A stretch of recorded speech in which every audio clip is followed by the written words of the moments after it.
My name is Callista and welcome to my video today. I'm so happy you're here.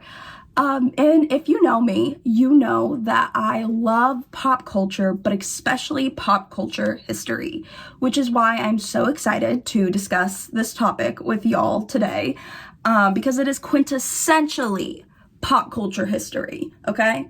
The creation and legacy of RuPaul's Drag Race. Now, sissy that wow. Now, I've been a Drag Race fan since I was like 13 years old, okay? I'm a progressive white woman. It's kind of in our blood to love a good drag brunch, you know? But because I was exposed to RuPaul's Drag Race, I learned to fall in love with the entire art form of drag, just like a lot of others who have watched and tuned into the show as well. RuPaul's Drag Race has been able to destigmatize many aspects of not only the drag community, but the LGBTQ+ community as well. And it has supplied and uplifted many artists and many queens with incredibly successful and lucrative careers because of their time on the show.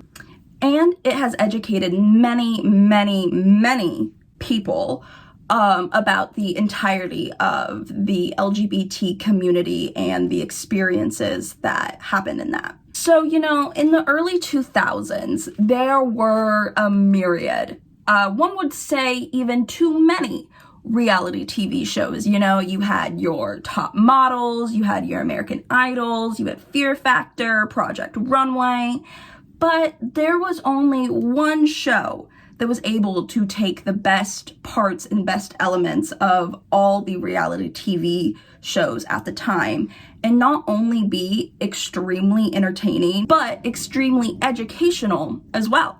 Now, sissy that wow.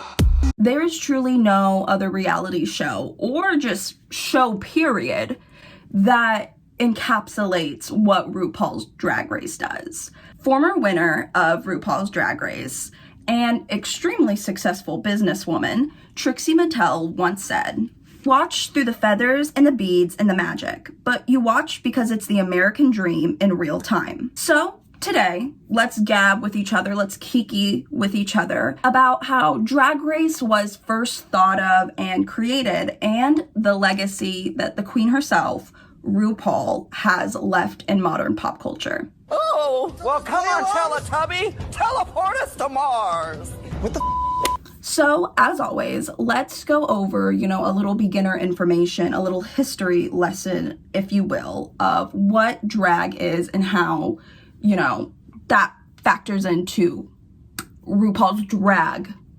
Race.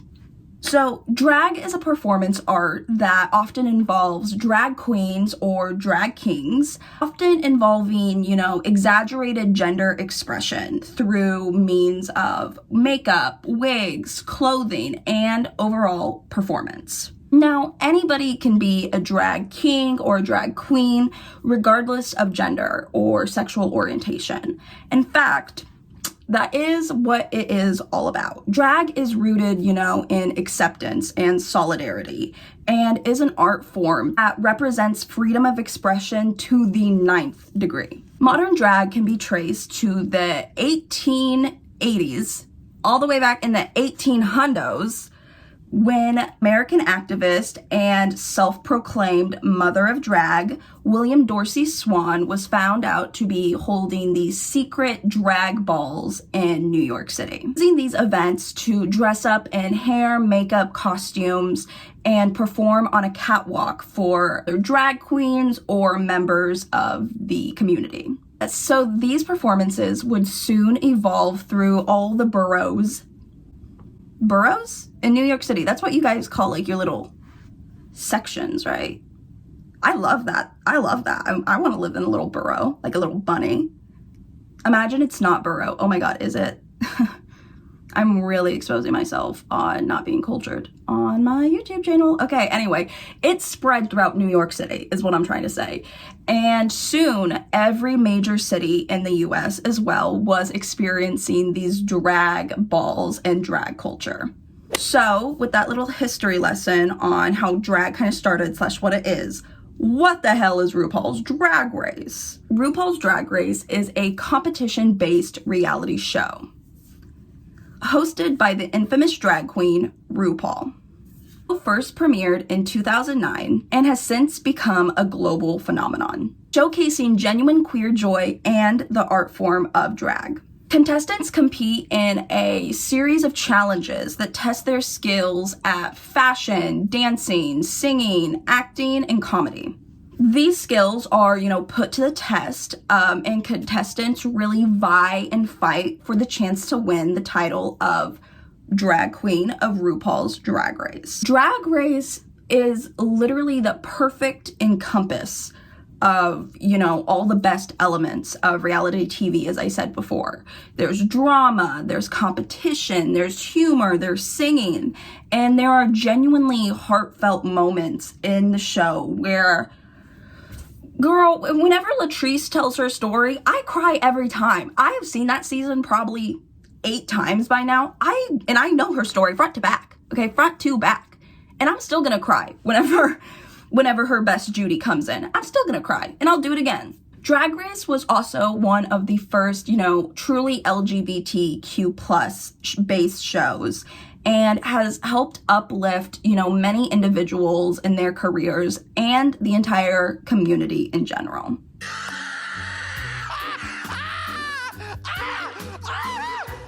So with that little history lesson, let's go into a little herstory lesson, if you will, for the actual creation of Drag Race and the queen herself, RuPaul. Now, RuPaul, and yes, that is his God-given, government-given name, RuPaul Andre Charles, write that down, has always known he was going to be a star in some capacity.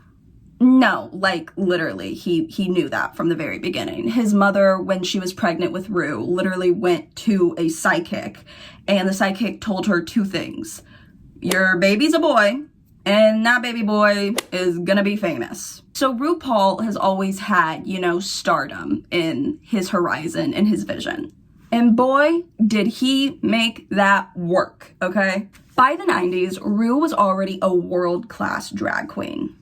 Roots of being a nightlife icon in the underground drag scene of New York, to being featured in the 1989 B-52's music video of Love Shack. Ru was beginning to realize that fame wasn't just possible, but it was imminent. And this was especially made clear when in 1992, he released his own song, Supermodel, in parentheses, You Better Work.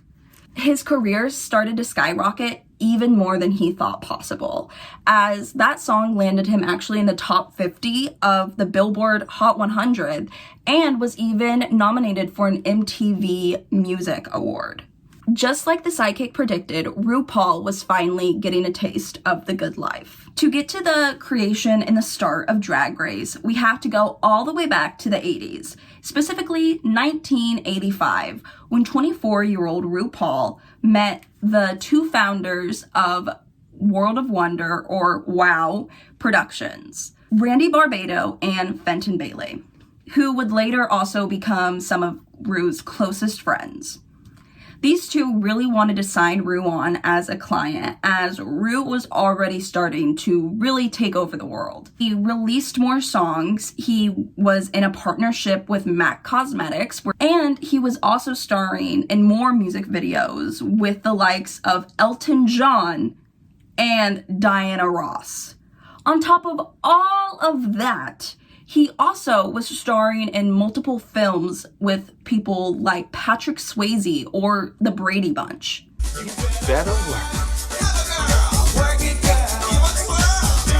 Like I said, this woman, this man was working his ass off, okay? This was such an amazing, ceiling-breaking feat to achieve, as he was an out and proud Black gay man living in the 80s. I'm sure it couldn't have been easy. I know it was not easy for him at all.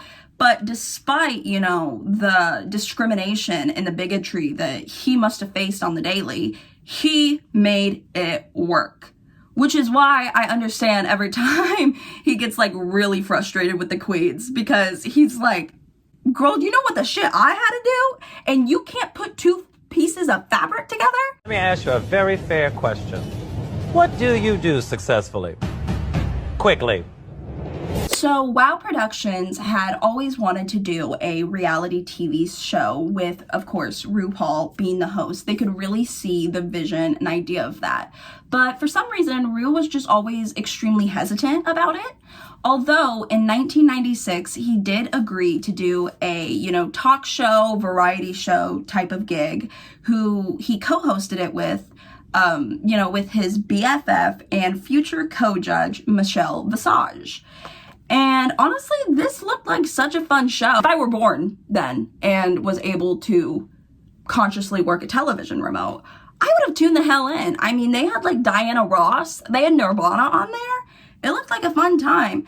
And Ru was breaking barriers all over because this was one of the first, shows in America at the time that was hosted by an openly gay man. Unfortunately, though, that show only lasted for about 2 years in 1998.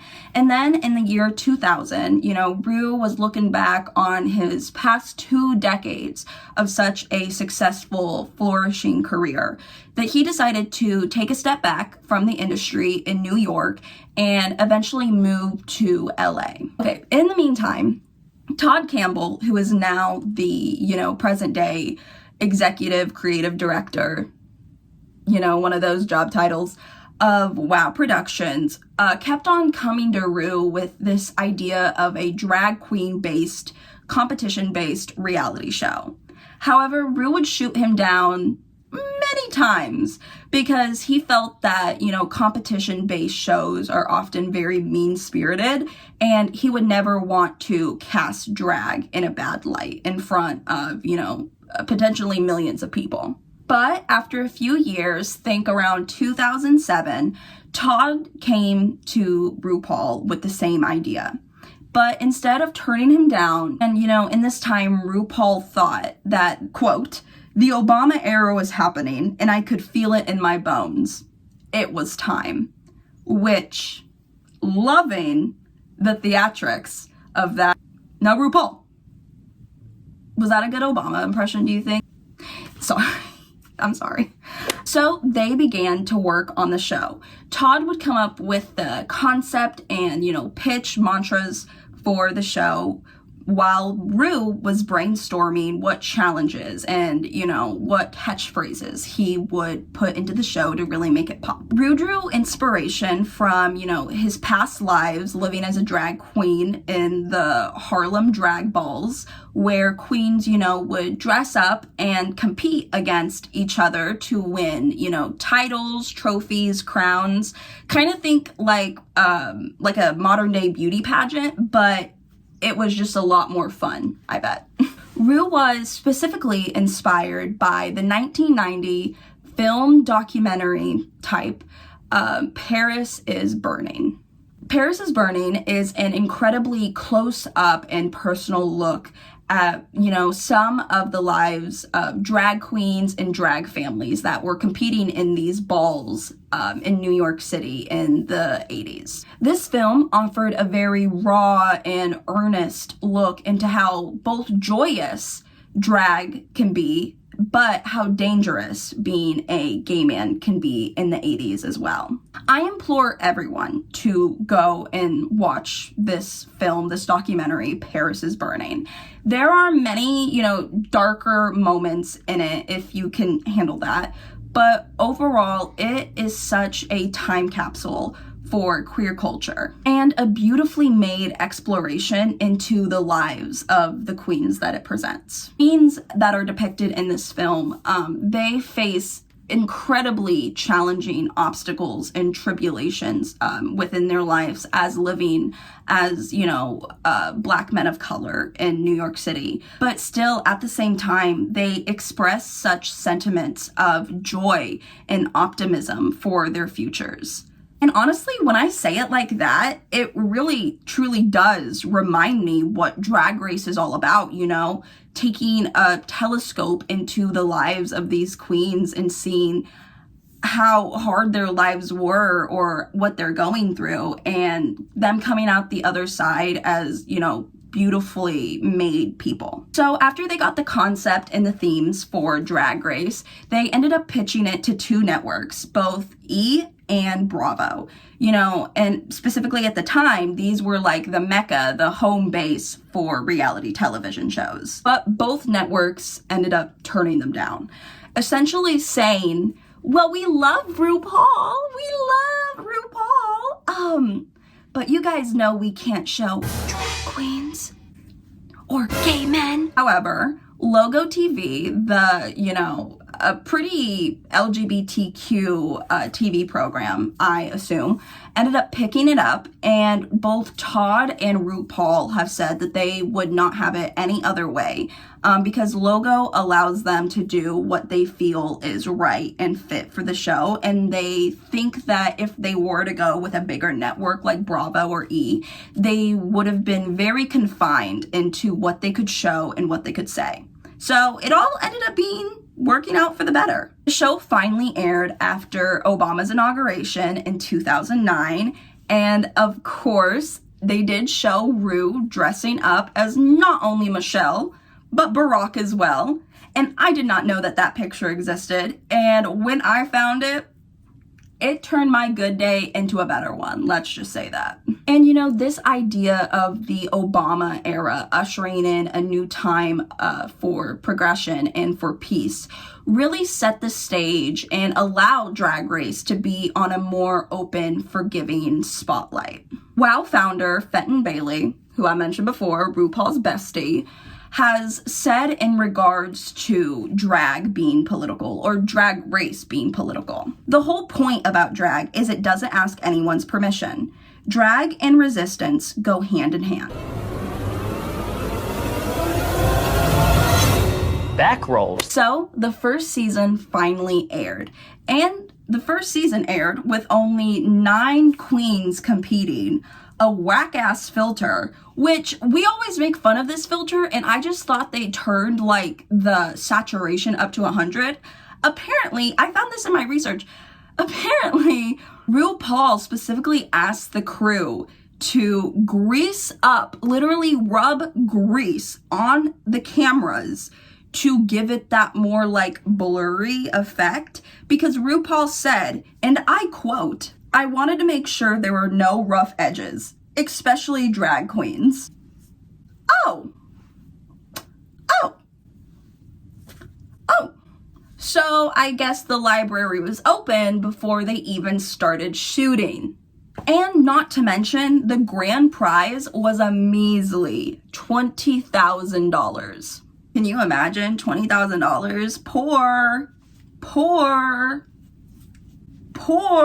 But even still, with the filter, with the 9 queens, with the production, it was already starting to gain a very massive cult following, as people already saw the potential and greatness that was in the show. While it was first shot in a basement in Burbank, California, and even RuPaul, apparently when he walked into the studio for the first time, saying, "What the is this? Oh, let me hold on to my purse." But the first season, even though the budget, was still such an amazing way to debut Drag Race to the world. While the queens had to, still fiercely compete to sew, sing, dance, and sway Ru to win the ultimate crown. But even still, the show offered a sincere depiction into the realities of living as a gay man. Season 1, the show really started to find its voice and footing. And although there were still challenges and obstacles, such as Raja's win when she won season 3 being leaked and exposed before the season had even aired yet. And when I find you, Perez Hilton, count your days. Count your days, you slimy little goat man. By season 4, they had a major production change with the influx of, millions of new fans watching the show and a major budget upgrade. The filters were better, now it was like 15 queens competing in a season, and instead of the measly $20,000, it is now upped to $100,000, okay? rich. And on top of all this, we were also starting to see, you know, the many versions and the many styles that drag can be. You're perfect, you're beautiful, you look like Linda Evangelista, you're a model. So, after 16 years, 16 seasons, 4 presidential terms, 71 Emmy nominations, clock it, but clock this harder, 27 wins. Yeah, 27 wins. Drag Race has transformed into a cultural phenomenon. It now has a lot, and I mean a lot, of spin-off shows based around it, okay? Everything from Untucked to All Stars, and it has also been all around the world, from shows like Drag Race UK to Drag Race Down Under, and so many more. It has inspired, educated, and uplifted people from not only the drag and LGBTQ+ communities, but people that would have never even known what drag was if not exposed to the show. Rupaul has truly created something so beautiful and something that cannot be replicated again. But also not just, you know, a spark in the pan, something that is truly going to last long. And he has left such a legacy on not only the drag community, but, you know, modern pop culture as we know it. He has truly lived such an incredibly inspiring life that I think to end this, I would like to use a quote from Rupaul that I think really embodies everything that Drag Race is. I always knew that drag has a much more significant meaning and power to it than just what it seems on the surface. It speaks to the duality of our lives as humans on this planet. Thank you. Thank you so much for watching. Thank you. But thank you for sticking around if you are still here. I really appreciate it. I hope you guys enjoyed this video of mine today. I hope, you know, I did good by the drag community. I have so much respect and love for drag queens. As a visual artist myself, the respect that I have for them is just, you know, insurmountable. So yeah, I hope you guys enjoy this, and I'm gonna go. Have a good morning, have a good night, have a good afternoon, wherever you are. Okay, thank you. Bye.